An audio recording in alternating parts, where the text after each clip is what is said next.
My name is Jake Morrison, and I'm going to tell you how my father's business partner used a single hidden clause in their partnership agreement to steal a company worth $12 million from my family the moment my father died. This isn't just a story about corporate betrayal or business gone wrong. This is a masterclass in how legal documents can be weaponized, how trust can be exploited in the most calculated ways, and how a failure to understand the fine print, a reluctance to question people you consider family, and a misplaced faith in handshake agreements can cost you everything you've ever worked for.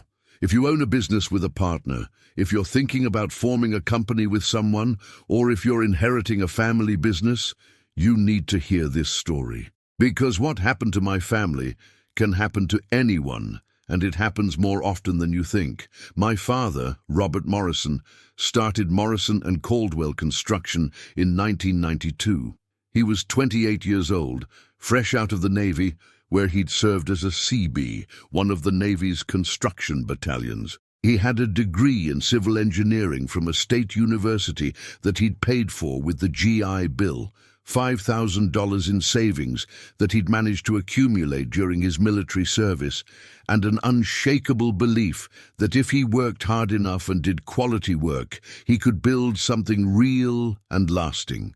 He met his business partner, David Caldwell, at a construction site in Seattle, where they both worked as project managers for a large commercial construction firm. David was 35 years old at the time, 7 years older than my father, and significantly more experienced in the construction industry. He'd been working in construction since he was 18, had managed dozens of projects, and had built a network of contacts and relationships with developers, architects, suppliers, and subcontractors throughout the Pacific Northwest. My father was the technical genius. He could look at architectural drawings and immediately spot problems that would cause issues during construction. He could design structural solutions on the fly. He could manage complex projects with multiple moving parts and keep everything on schedule and under budget. But he didn't have the business connections or the sales skills that David had. David, on the other hand, was the businessman. He knew how to network at industry events. He knew how to schmooze with developers over drinks and golf. He knew how to bid competitively on contracts while still maintaining healthy profit margins. He knew how to close deals and bring in new business. They complemented each other perfectly, or so it seemed. After working together on several projects and developing a strong professional relationship, they decided to go into business together. They would form a 50-50 partnership, equal ownership, equal responsibility, equal decision-making authority, equal distribution of profits and losses. It seemed like the perfect arrangement. My father would handle the technical and operational side of the business, managing projects, overseeing construction, ensuring quality and safety standards. David would handle the business development side, bringing in new contracts, managing client relationships, handling the financial and administrative aspects of running the company. They called it Morrison and Caldwell Construction, putting both their names on the company to signify their equal partnership. For the first 10 years, the company struggled. They were competing against established firms with decades of experience and deep pockets. They took on small residential projects, remodeling jobs, municipal contracts for parks and public facilities, small commercial renovations. They worked brutal hours. My father would be on job sites at 6 in the morning and wouldn't get home until 8 or 9 at night. He worked Saturdays and most Sundays. He missed my birthday parties. He missed school plays and soccer games. He missed holidays and family dinners. My mother would put me to bed alone most nights, telling me that Daddy was working hard to build something special for our family, that someday it would all be worth it. My father sacrificed everything for that company, his time, his health, his relationship with his family. But he believed in what he was building. He believed that hard work and integrity would eventually pay off, and slowly, gradually, painfully, the company began to grow. By 2005, Morrison and Caldwell was doing $20 million in annual revenue. They'd moved from small residential projects to larger commercial work. They were building office complexes, retail centers, industrial facilities. By 2010, revenue had doubled to $40 million. They'd hired 200 employees. They had project managers, estimators, safety officers, a full administrative staff. They were bidding on and winning major contracts with national developers and large corporate clients. By 2015, the company was doing over $50 million in annual revenue and was recognized as one of the top construction firms in the Pacific Northwest.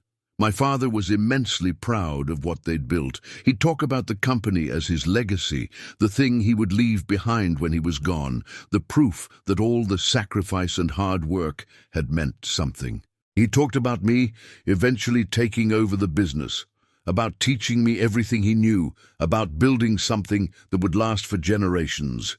I graduated from business school in 2012. I'd studied finance and management, thinking I'd go work for a big corporation in some distant city, but my father convinced me to join Morrison and Caldwell. He wanted me to learn the construction business from the ground up, not to just step into a management role because I was his son. So I started as a junior project manager, the same position my father had held when he first met David. I spent 3 years working on job sites, getting my hands dirty, learning how to read blueprints and architectural drawings, understanding estimating and bidding processes, building relationships with subcontractors and suppliers, learning how construction actually worked in the real world versus how it was taught in textbooks. By 2015, I'd proven myself. I was managing major projects independently, supervising teams of 50 or more workers, bringing projects in on time and under budget. My father started including me in strategic meetings with David, discussions about which contracts to bid on, how to grow the company, what markets to expand into. I was being groomed to eventually take over my father's role in the partnership. David had always been like an uncle to me. He came to my high school graduation and gave me a Rolex watch as a gift. He wrote one of my recommendation letters for business school, talking about my work ethic and integrity. He told me stories about the early days of the company, about how he and my father had struggled and sacrificed to build something from nothing. I trusted him completely. We all did. That was our first and most critical mistake. In 2016, my father started having health problems. He was only 52 years old, but he'd worked brutal hours for decades, lived on stress and fast food, rarely exercised, and had gained significant weight over the years. He started experiencing chest pain and shortness of breath. He'd get winded walking upstairs or carrying materials on job sites. He'd have episodes where he felt dizzy and had to sit down. My mother begged him to see a doctor, but he kept putting it off. He'd say he was just tired, that he'd been working too hard, that he'd slow down and take better care of himself. He ignored the warning signs for months. When he finally went to see a cardiologist, the news was terrible. He had a 90% blockage in his left anterior descending artery, the so-called widowmaker artery. The cardiologist told him he was lucky he hadn't already had a massive heart attack. He needed immediate bypass surgery. The surgery went well, but the recovery was slow and difficult. My father was out of the office for 3 months. During that time, David ran the company alone. My father trusted him completely. He'd say to me, "David knows this business as well as I do. Everything will be fine. The company is in good hands." And on the surface, everything was fine. Projects continued on schedule. New bids went out. Contracts were signed. Revenue stayed strong. Clients were happy. But looking back with the knowledge I have now, that was when David started positioning himself for what would come next. That was when he started making moves that would ultimately allow him to steal everything my father had built. My father returned to work in early 2017, but he was different. The heart surgery and the close call with death had changed him. He was more cautious, more aware of his own mortality, more conscious that his time was limited. He started talking about estate planning and succession planning. He talked about making sure the company would be protected if something happened to him. He told me multiple times that he wanted to review the partnership agreement, the legal document that had been drafted back in 1992 when he and David first formed the company. He said he wanted to make sure that if he died, his ownership share would pass to my mother and me, and that we'd have the option to either continue running the company with David or to sell his share back to David at fair market value. That's how partnership agreements are supposed to work. That's what any reasonable person would assume would happen. But my father never actually got around to reviewing that partnership agreement. He kept saying he'd do it next week, next month, after this project was finished, after this busy season was over. There were always projects to manage, clients to meet with, problems to solve, fires to put out. And honestly, I think part of him didn't want to confront the possibility of his own death by dealing with legal documents about what would happen when he was gone. He kept putting it off. And then, on a hot afternoon in August of 2018, my father had a massive heart attack while inspecting a job site. He collapsed on a concrete floor in front of a dozen workers. The site foreman called 911 immediately and started CPR, but it was too late. My father was dead before the paramedics even arrived. He was 54 years old. The funeral was absolutely devastating. Hundreds of people came. Employees from Morrison and Caldwell, many of whom had worked for my father for over a decade. Competitors from other construction companies who respected my father's integrity and craftsmanship. Clients whose buildings my father had constructed. Subcontractors and suppliers who'd worked with him for years. Everyone told me the same things. What a great man my father was. How much he taught them. How fair and honest he was in his business dealings. How proud he was of me. How he talked about me taking over the business someday. About building something that would last for generations. David spoke at the funeral. He stood at the podium in front of everyone and talked about my father as his best friend, his brother, his partner in every sense of the word. He said that my father's legacy would live on through the company they'd built together. He promised in front of all those witnesses that he would honor my father's memory and make sure that my mother and I were taken care of. I believed every word. I believed that David would do right by us, that he'd work with us to transition my father's share of the company, that we'd continue building on what my father had created. I was naive. I was trusting. I was wrong. 2 weeks after the funeral, David called me and my mother to his office for a meeting. He said we needed to discuss the future of the company and my father's ownership interest. I assumed this would be a conversation about how to value the company, about how to structure the transition of ownership, about how I would step into a larger leadership role, about how my mother and I would become partners with David in continuing to grow Morrison and Caldwell. I walked into that conference room expecting a difficult but necessary conversation about business succession. Instead, I walked into an ambush that would change my life forever. David was sitting at the head of a large conference table in his office, the office that had been his since the company was founded, with floor-to-ceiling windows overlooking downtown Seattle. Sitting next to him was a man I'd never met, a lawyer in an expensive suit with cold eyes and a thin, professional smile. There were documents spread across the conference table, official-looking papers with legal seals and notarizations.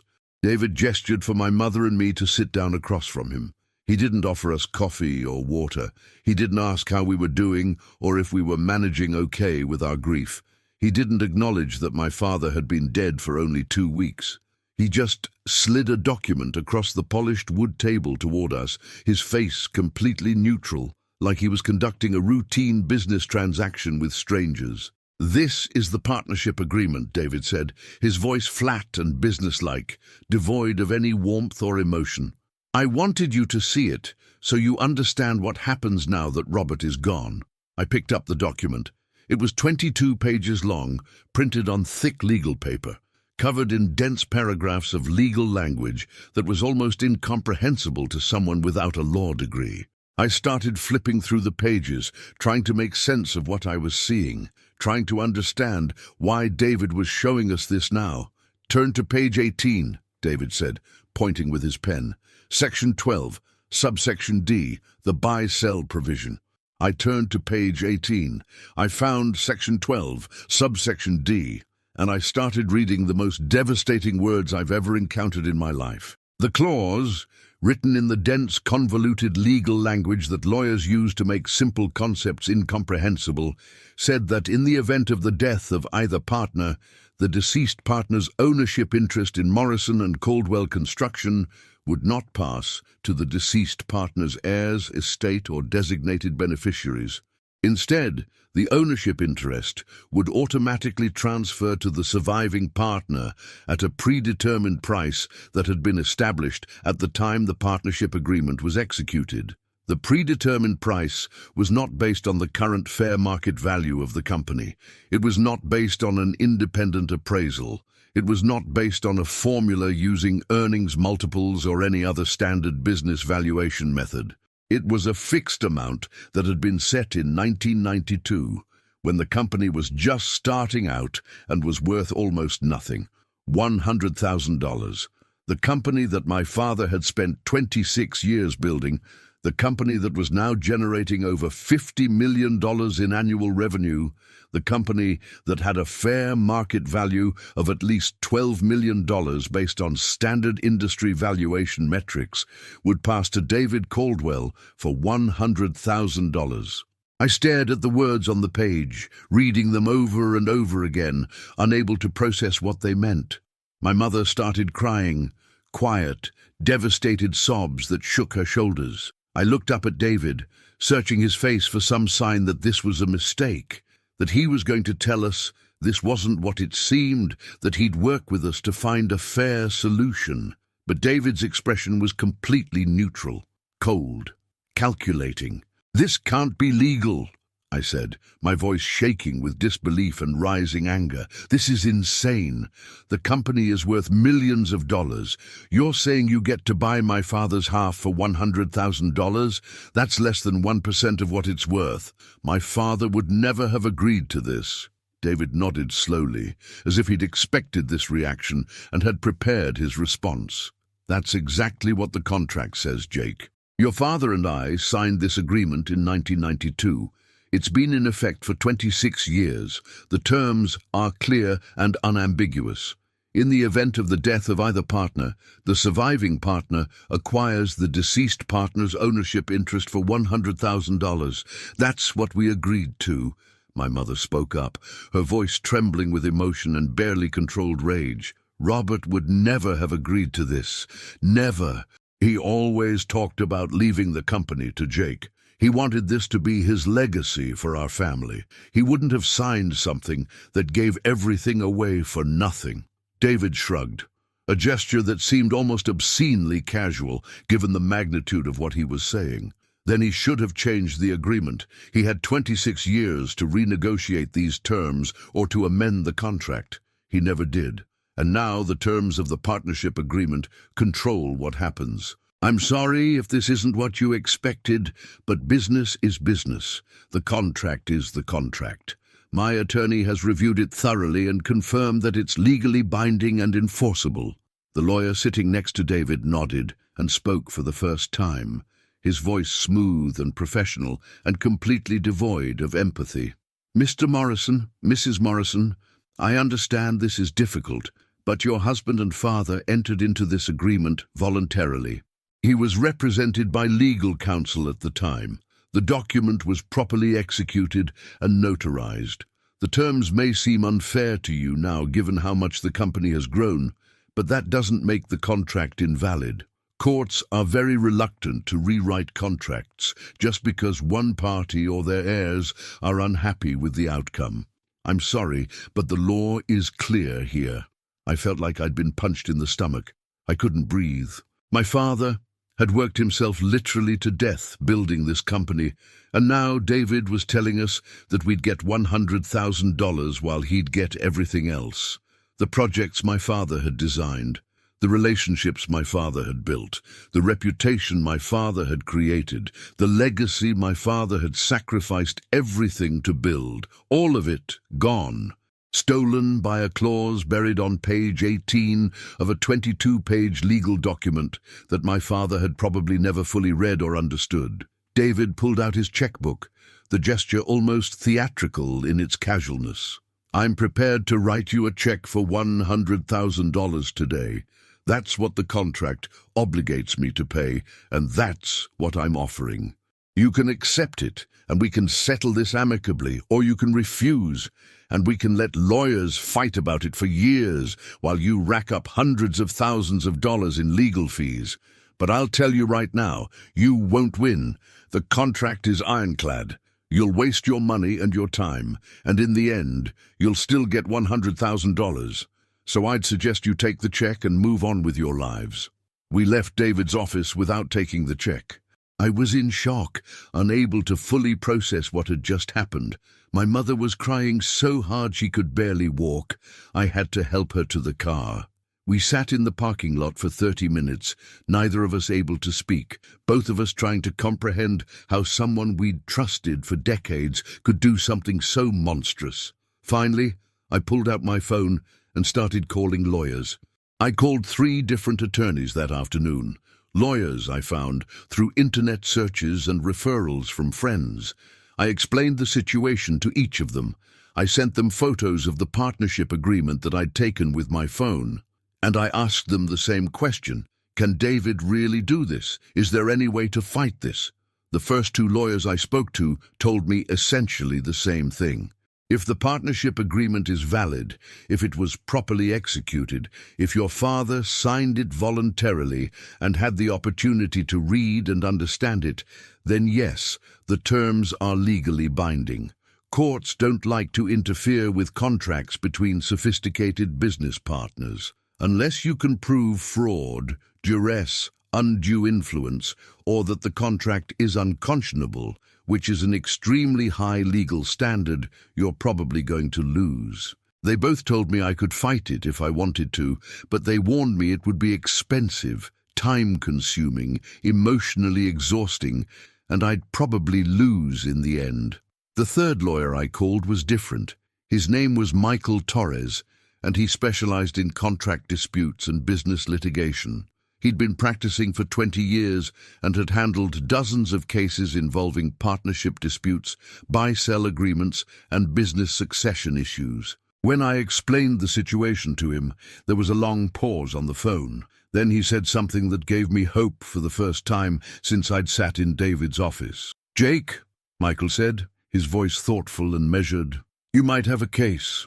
What you're describing sounds like it could be unconscionable. That's a legal term that means a contract or contract provision that is so one-sided, so oppressive, so shocking to the conscience that no reasonable person would have agreed to it if they'd understood what they were agreeing to.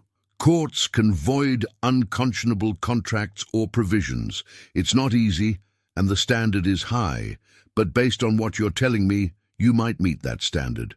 Michael explained that there are 2 types of unconscionability that courts look at.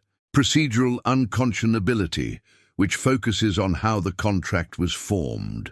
Was there unequal bargaining power? Was one party significantly more sophisticated than the other? Was important information hidden or not disclosed? Was the provision buried in fine print? Did the disadvantaged party have a reasonable opportunity to understand what they were signing?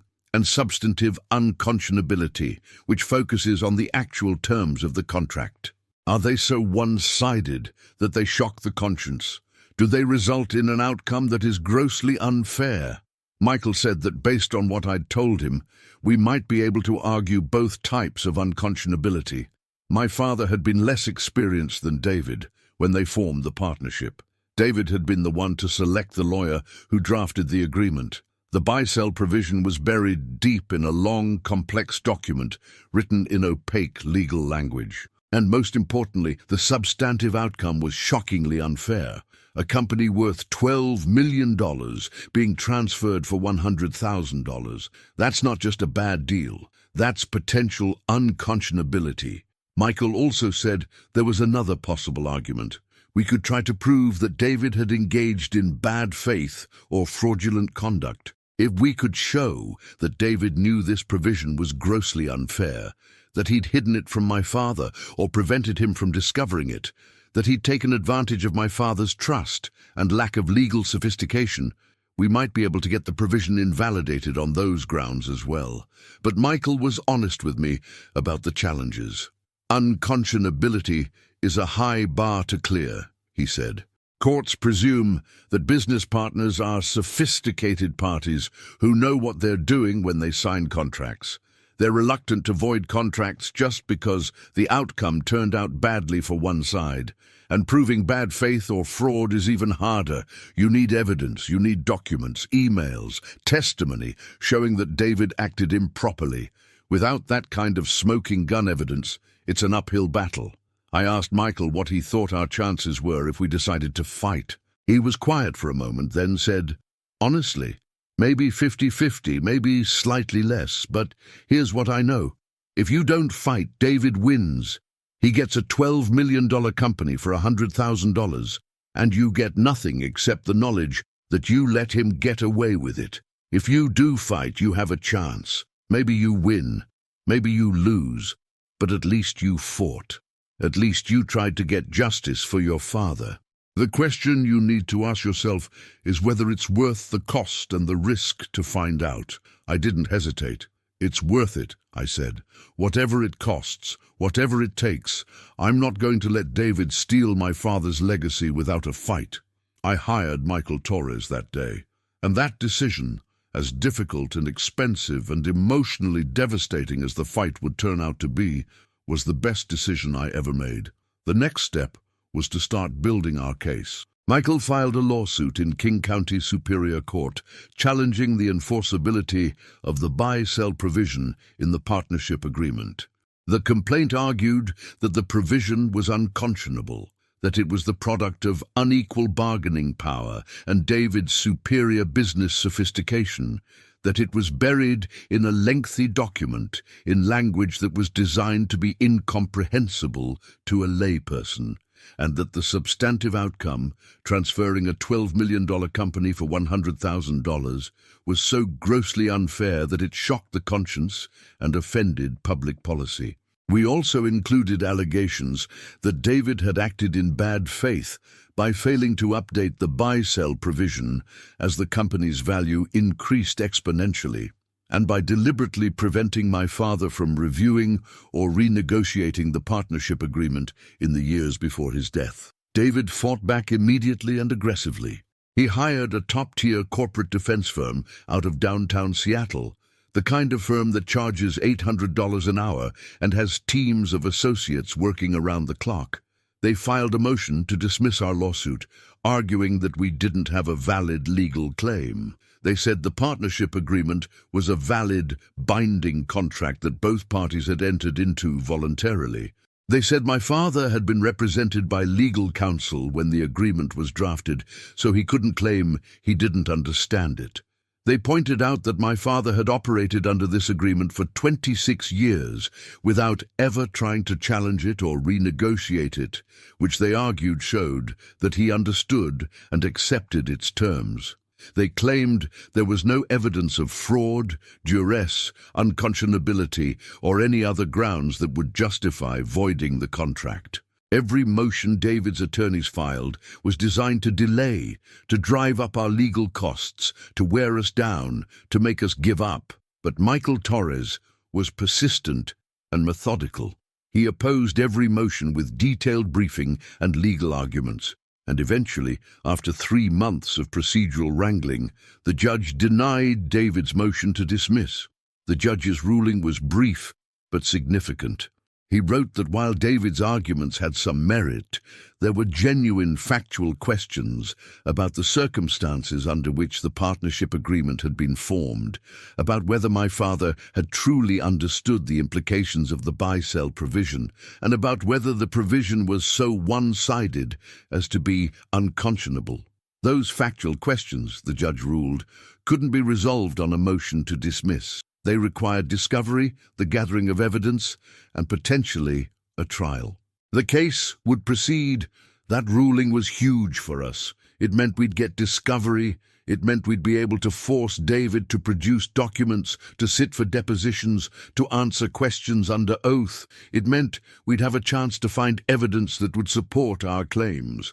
And that's exactly what happened. Discovery in civil litigation is a powerful tool. It allows both sides to demand documents, emails, financial records, communications, essentially any information that might be relevant to the case. Michael immediately sent David's attorneys a comprehensive discovery request. We demanded copies of all documents related to the formation of Morrison and Caldwell Construction, all communications between David and the attorney who drafted the original partnership agreement, all financial records showing the growth of the company's value over time, all documents related to any discussions about updating or amending the partnership agreement, all communications between David and anyone else regarding my father's health issues or the possibility of my father's death. David's attorneys fought the discovery requests, claiming they were overly broad, burdensome, and sought privileged information. But the judge largely sided with us and ordered David to produce the documents. And over the next several months, as boxes of documents arrived and we started reviewing them, we began to uncover evidence that would ultimately win our case. Michael brought in a forensic business consultant named Dr. Emma Reeves. Dr. Emma specialized in analyzing partnership agreements and business structures. Her job was to review the Morrison and Caldwell partnership agreement and provide an expert opinion on whether the buy-sell provision was standard and reasonable or unusual and unconscionable. Dr. Reeves spent 2 weeks analyzing the partnership agreement, comparing it to hundreds of other partnership agreements in the construction industry, and researching standard practices for buy-sell provisions. Her report was devastating for David. Dr.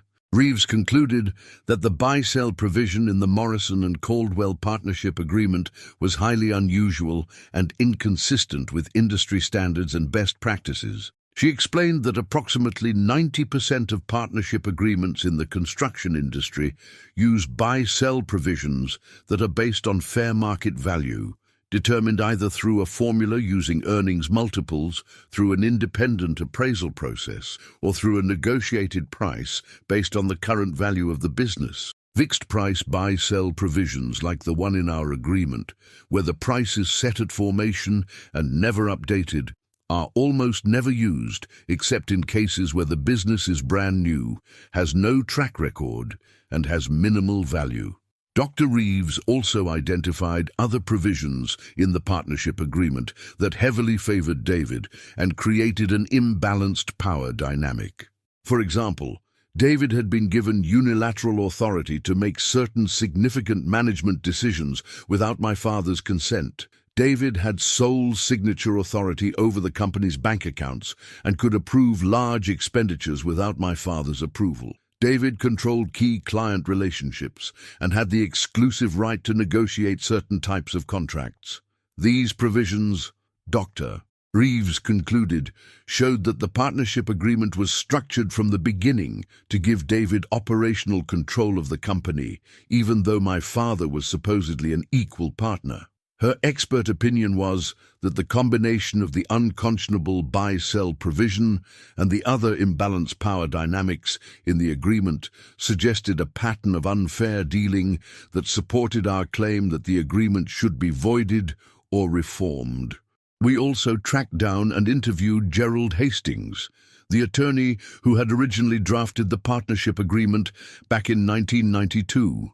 Gerald was now in his early 70s and had long since retired from active practice, but he remembered David and my father.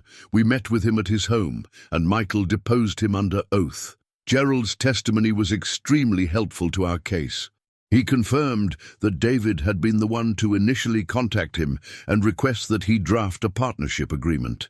My father had been present for 1 or maybe 2 meetings, but David had been much more actively involved in the negotiation and drafting process. Gerald said that David had made specific requests about how certain provisions should be structured, and the buy-sell provision was one of them. When Michael asked Gerald whether he remembered explaining the implications of the buy-sell provision to my father, Gerald hesitated and then gave an honest answer that probably hurt his professional pride, but helped our case immensely. "I don't specifically remember discussing that provision in detail with Robert," Gerald said. "David was very focused on it. He wanted a fixed price structure. He said it would keep things simple and avoid disputes about valuation down the road. At the time, the company had no track record and no real value, so setting the price at $100,000 seemed reasonable. But honestly, I don't think Robert was paying much attention to that section. He seemed more focused on how the day-to-day operations would work. And I'll be frank with you, the partnership agreement I drafted was pretty complex and full of legal jargon. If Robert wasn't a sophisticated reader of legal documents, he might not have fully understood what he was signing. That testimony was gold for our case. It established that David had been the driving force behind the buy-sell provision, that he'd specifically requested the fixed price structure, and that my father likely hadn't fully understood the implications of what he was signing. But we still needed more. We needed evidence that David had acted in bad faith, that he'd known this provision was unfair and had deliberately exploited it. And then, buried in the thousands of pages of documents that David had been forced to produce during discovery, we found it, the smoking gun. The email that would destroy David's defense and win our case. The email was from 2010, approximately 6 years before my father's death. It was from David to his personal attorney, a different lawyer than the one who drafted the original partnership agreement, someone David had retained for his own estate planning and personal legal matters. The email had been sent shortly after my father's first health scare in 2010, when my father had experienced some chest pains and had gone to see a cardiologist for the first time.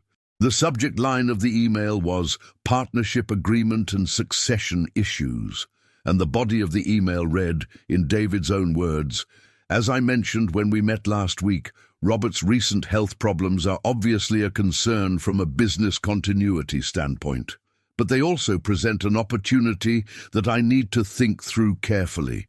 Our partnership agreement includes a buy-sell provision that I negotiated when we formed the company back in '92. If something happens to Robert, if he dies or becomes incapacitated, the provision kicks in and I can acquire his 50% ownership interest for $100,000, which is the fixed price we set back then. The company is obviously worth far more than that now, probably somewhere in the neighborhood of 8 to 10 million, based on our current revenues and profit margins. So if Robert dies, I essentially get his half of a $10 million company for $100,000. That's obviously an incredible outcome for me, but I need to be careful about how I handle this. I need to make sure Robert doesn't start thinking about estate planning or succession planning too seriously, because if he does, he might actually read the partnership agreement carefully and realize how unfavorable that buy-sell provision is for his family. He might want to renegotiate it or amend it to provide for fair market value instead of the fixed price. I need to make sure that doesn't happen. I've been steering conversations away from any detailed discussion of the partnership agreement or buy-sell provisions. When Robert brings up succession planning, I change the subject or tell him we should focus on growing the business and we can deal with those legal details later. I think I can keep him from really examining this issue until it's too late to change it. Let me know your thoughts on the best strategy here. When Michael showed me that email, I felt physically sick. This wasn't just an unfortunate contract term that had seemed reasonable at the time, but had become unfair as circumstances changed. This was calculated, deliberate, predatory exploitation. David had known, as early as 2010, 8 years before my father died, that the buy-sell provision would allow him to essentially steal my father's share of the company for a fraction of its value. He'd recognized my father's health problems as an opportunity to profit from my father's death. and he'd actively worked to prevent my father from discovering the provision or renegotiating it. He'd manipulated conversations. He'd steered my father away from examining the partnership agreement. He'd deliberately kept my father in the dark so that he could exploit this provision when the time came. This wasn't a valid contract being enforced according to its terms. This was fraud. This was bad faith. This was exactly the kind of conduct that courts will punish. Michael immediately filed an amended complaint, adding claims for fraud and breach of the implied covenant of good faith and fair dealing. He attached the email as an exhibit, and he filed a motion for summary judgment, arguing that the email proved David had acted in bad faith and that the buy-sell provision should be invalidated as a result. David's attorneys tried to spin the email, claiming it was taken out of context, that David was just thinking through business scenarios, that there was nothing illegal about recognizing that a contract provision might work in your favor. But the damage was done. The email proved intent. It proved knowledge that the provision was grossly unfair. It proved David had manipulated my father to prevent him from discovering and fixing the problem. No jury would look at that email and conclude that David had acted in good faith. The case went to trial. The trial lasted 2 weeks. It was one of the most emotionally draining experiences of my life. Michael presented our case methodically and powerfully. He called Gerald Hastings, who testified about how the partnership agreement had been drafted and about David's dominant role in the process. He called Dr. Emma Reeves, who testified about how unusual and unconscionable the buy-sell provision was compared to industry standards. He introduced the email, reading it aloud in court, letting the jury hear in David's own words how he'd viewed my father's health problems as an opportunity, and how he'd deliberately worked to keep my father from discovering the unfair provision. Michael also called several former employees and business associates of Morrison and Caldwell who testified about David's personality and business practices. They described him as controlling, manipulative, someone who always looked for angles and advantages, someone who treated business relationships as zero-sum games where he needed to win and others needed to lose. David took the stand in his own defense. His attorneys had him testify that he'd always acted in good faith, that the partnership agreement had been fair when it was signed, that he'd never hidden anything from my father, that my father had been a sophisticated businessman who understood contracts and had chosen not to renegotiate the buy-sell provision, even though he'd had 26 years to do so. But under cross-examination by Michael, David's testimony fell apart. Michael walked David through the email line by line, forcing him to explain what he'd meant by calling my father's health problems an opportunity, forcing him to admit that he'd known the buy-sell provision was extremely favorable to him and extremely unfavorable to my father's family, forcing him to acknowledge that he'd deliberately avoided discussing the partnership agreement with my father in the years leading up to his death. By the time Michael was done with him, David looked evasive, calculated, and frankly dishonest. The jury deliberated for 6 hours. When they came back, the verdict was clear. They found that the buy-sell provision was unconscionable and unenforceable due to a combination of procedural and substantive unconscionability. They found that David had breached his implied duty of good faith and fair dealing by deliberately concealing material information from my father and preventing him from renegotiating the unfair provision. They awarded damages equal to the fair market value of my father's 50% ownership interest in Morrison and Caldwell Construction, which an independent appraiser had valued at $6.2 million. And they awarded punitive damages of $1.5 million based on David's intentional misconduct and bad faith. The total judgment was $7.7 million. David immediately filed an appeal, claiming the jury verdict was against the weight of the evidence, that the judge had made errors in allowing certain testimony and evidence, that the damages were excessive. The appeal took another 18 months. But ultimately, the Washington State Court of Appeals upheld the verdict in its entirety. The appellate court's opinion stated that the trial court had correctly applied the law, that there was overwhelming evidence supporting the jury's findings, and that the damages were appropriate given David's conduct. David tried every possible delay tactic to avoid paying. He claimed he didn't have the funds, that the company didn't have the liquidity to pay a $7.7 million judgment. We moved to force the sale of Morrison and Caldwell Construction to satisfy the judgment. Faced with that prospect, David finally agreed to a settlement. He would buy out my family's interest in the company for $7.5 million, slightly less than the full judgment, but enough to avoid a forced sale. My mother and I took the money. We signed the settlement agreement. We walked away from Morrison and Caldwell Construction forever. David kept the company, but his victory was hollow and short-lived. Word of what had happened, of the lawsuit and the email and the jury verdict, spread quickly through the construction industry in the Pacific Northwest. Clients who'd worked with Morrison and Caldwell for years started pulling their contracts, unwilling to do business with someone who'd been found to have acted in such bad faith. Employees began quitting, not wanting to work for someone with a reputation for exploitation and manipulation. Suppliers and subcontractors became more cautious in their dealings with the company, demanding stricter terms and more oversight. Within 2 years of our settlement, Morrison and Caldwell Construction, the company my father had spent 26 years building, went out of business. David declared bankruptcy. He lost his house. He lost his reputation. He lost everything. And I have absolutely no sympathy for him.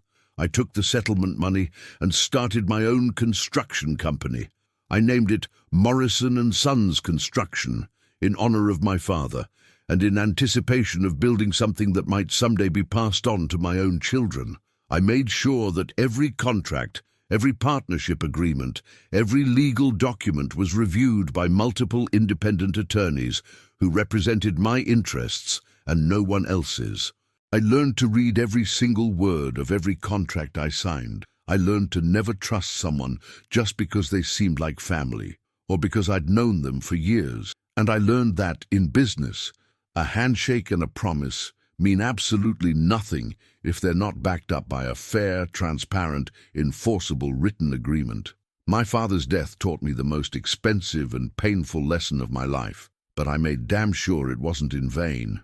If you're in business with a partner, if you're thinking about forming a company with someone, or if you have elderly relatives who own businesses, please learn from my story. Have your partnership agreements reviewed by an independent attorney who represents only you, not your partner. Make absolutely sure that buy-sell provisions are based on fair market value formulas, not fixed prices that will become unconscionable as your business grows. Update your partnership agreements regularly, at least every 3 to 5 years, to make sure they still reflect current business reality and fair terms. Never assume that someone you trust, even someone you consider family, won't take advantage of you when the opportunity presents itself. Read every single word of every contract you sign. If you don't understand something, ask questions until you do. And most importantly, remember that business relationships, no matter how close they seem, are fundamentally transactional. Protect yourself, protect your family, and never ever assume that someone else has your best interests at heart. Because when money is on the line, people will surprise you in the worst possible ways. Have you ever been betrayed by a business partner? Have you ever discovered a hidden clause in a contract that cost you everything? Share your story in the comments below. And subscribe if you believe that justice should prevail, that predators who exploit trust deserve to be exposed, and that the truth, no matter how long it takes to uncover, will eventually come to light.